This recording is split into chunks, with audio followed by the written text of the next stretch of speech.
Halo, Assalamualaikum anak-anak, apa kabar? Mudah-mudahan kalian dalam keadaan sehat. Hari ini kita akan melanjutkan materi yang luring kemarin. Jadi setelah kalian membaca doa, silahkan kalian memperhatikan video pembelajaran ini. Kalau kalian sudah siap, kita akan mulai. Ketika kalian kelas 3, kalian sudah belajar mengenai bangun datar. Nah, hari ini kita juga akan belajar mengenai bangun datar segi banyak. Nah, apa itu bangun datar segi banyak? Kalian simak baik-baik video ini ya. Pada saat menyaksikan pawai budaya, Udin sangat kagum dengan keindahan keberagaman budaya. Temukan sebanyak-banyaknya bangun datar yang ada pada gambar di atas. Coba kalian perhatikan gambarnya. Kalian temukan ada berapa sih bangun datar tersebut? Ya, pada gambar tersebut ada bangun datar persegi, persegi panjang, segitiga, jejer genjang, trapesium, layang-layang, belah ketupat, dan lingkaran. Apakah segi banyak itu? Nah, berikut ini adalah contoh dari segi banyak. Nah, ini adalah yang bukan segi banyak ya. Oke, kita masuk ke pengertian. Segi banyak. Segi banyak adalah suatu kurva atau bangun datar yang tertutup yang dibentuk oleh garis yang berhubungan. Jadi ingat ya, segi banyak adalah bangun datar yang tertutup yang dibentuk oleh garis, terdiri dari 3 atau lebih sisi, lurus dan memiliki sudut ya. Ingat, memiliki sudut. Contoh segi banyak adalah persegi, persegi panjang, belah ketupat, jejer genjang, segitiga, trapesium, segi 5 dan segi 6. Nah, yang bukan termasuk segi banyak adalah contohnya garis aja atau oval dan lingkaran. Oval dan lingkaran bukan termasuk segi banyak ya. Nah, ini adalah contoh segi banyak beraturan dan tidak beraturan. Yang pertama, segi banyak beraturan ada segitiga sama sisi, ada persegi, ada segi 5 beraturan, segi 6 beraturan, segi 8 beraturan, dan bintang. Adapun segi banyak tidak beraturan adalah segitiga sama kaki, jejer genjang, segitiga siku-siku, persegi panjang, trapesium, dan tanda panah. Nah, ini adalah contoh-contoh dari segi banyak beraturan. Nah, sekarang kita masuk ke pertanyaan nomor 1. Apakah segi banyak adalah kurva tertutup? Jawabannya iya, karena segi banyak merupakan kurva tertutup yang seluruh sisinya dibatasi oleh garis. Yang kedua, apakah sisi segi banyak adalah garis lurus? Jawabannya iya, karena ruas garis merupakan potongan sebuah garis yang lurus, bukan patah atau lengkung ya. Jadi kalau segi banyak itu nggak patah-patah, jadi ada garisnya, beda sama lingkaran. Nomor 3, apakah segi banyak itu? Segi banyak adalah bangun tertutup yang seluruh sisinya dibatasi oleh garis yang memiliki banyak segi dan sudut. Jadi segi banyak adalah kurva tertutup yang dibatasi oleh garis.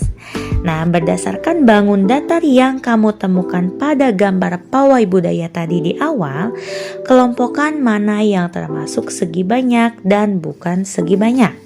Yang pertama, yang termasuk segi banyak adalah persegi, persegi panjang, segitiga, jejer genjang, trapesium, layang-layang, dan belah ketupat. Sedangkan yang bukan segi banyak adalah lingkaran, oval, dan setengah lingkaran. Jadi mengerti ya, yang mana segi banyak dan yang mana yang bukan. Segi banyak adalah kurva tertutup yang seluruh sisinya dibatasi oleh garis. Sedangkan yang dimaksud bukan segi banyak adalah bangun tertutup yang terdiri dari garis saja. Kita ulangi lagi ya. Yang termasuk segi banyak contohnya adalah persegi, persegi panjang, segitiga, trapesium, belah ketupat, segi 6. Sedangkan yang bukan segi banyak adalah oval, lingkaran, dan garis. Nah, sekarang contoh penggunaan segi banyak yang ada di sekitar kamu. Ternyata di sekitar kita ada banyak ya penggunaan segi banyak. Misalnya ada pintu, jendela, buku, lemari, atap rumah. Nah, itu adalah salah satu contoh dalam kehidupan sehari-hari. Manfaatnya apa segi banyak? Ya, segi banyak bermanfaat untuk alat bantu kita sebagai makhluk hidup, terutama manusia dalam kebutuhan sehari-hari. Nah, apa yang akan terjadi jika segi banyak tidak ada dalam kehidupan kita? Jika segi banyak tidak ada dalam kehidupan sehari-hari, maka makhluk hidup, terutama manusia, akan mengalami kesulitan. Misalnya kan contoh segi banyak itu adalah buku. Nah, bagaimana kalau tidak ada buku? Manusia akan mengalami kesulitan. Atau bagaimana kalau misalnya tidak ada jendela atau pintu? Nah, itu kan jendela dan pintu termasuk salah satu contoh segi banyak. Dan kita pasti kalau nggak ada jendela atau pintu, kita akan mengalami kesulitan ya dalam kehidupan sehari-hari. Nah, tahukah kalian kalau sarang lebah termasuk contoh segi banyak? Ya, sungguh menakjubkan bahwa Allah menciptakan sarang lebah yang tersusun dari sekumpulan bentuk segi enam. Ahli matematika meneliti bahwa bentuk segi enam adalah bentuk geometris yang paling sesuai untuk memanfaatkan setiap bagian secara maksimum. Seandainya sarang lebah dibangun dengan bentuk lain, jadi bukan segi enam, maka akan banyak bagian yang tidak terpakai. Madu yang dapat disimpan akan lebih sedikit dan lebih sedikit pula lebah yang mendapat manfaatnya. Jadi, kenapa alasannya segi enam adalah bentuk yang cocok untuk sarang lebah? Karena dengan bentuk segi enam akan banyak menghasilkan madu dari sarang lebah tersebut. Sekarang kita akan masuk ke muatan PPKN. Keberagaman Indonesia indah sekali. Nah, bagaimana cara kita untuk menjaganya? Coba kalian simak video berikut ini.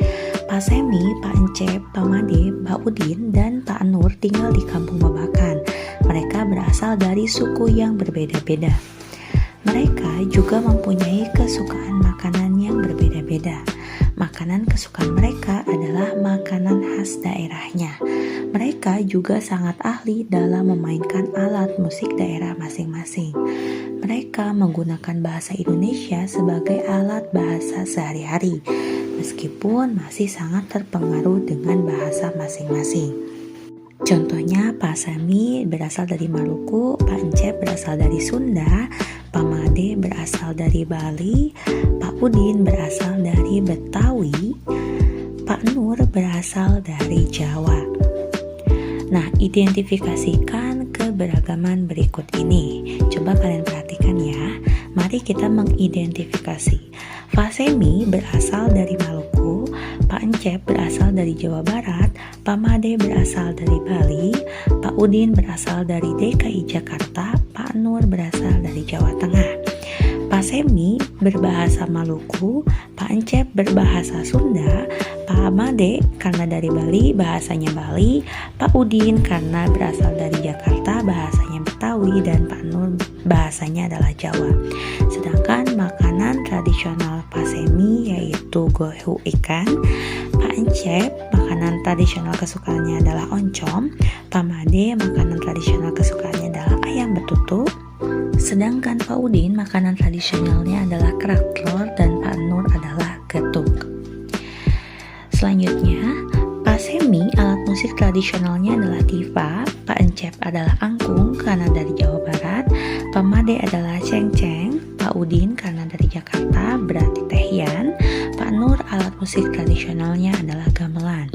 Sedangkan Pak Semi pakaian daerahnya adalah baju cele, Pak Encep pakaian daerahnya adalah Sukapura, Pak Made pakaian daerahnya Payas Agung, Pak Udin pakaian daerahnya Abang None, Pak Nur pakaian daerahnya Kebaya.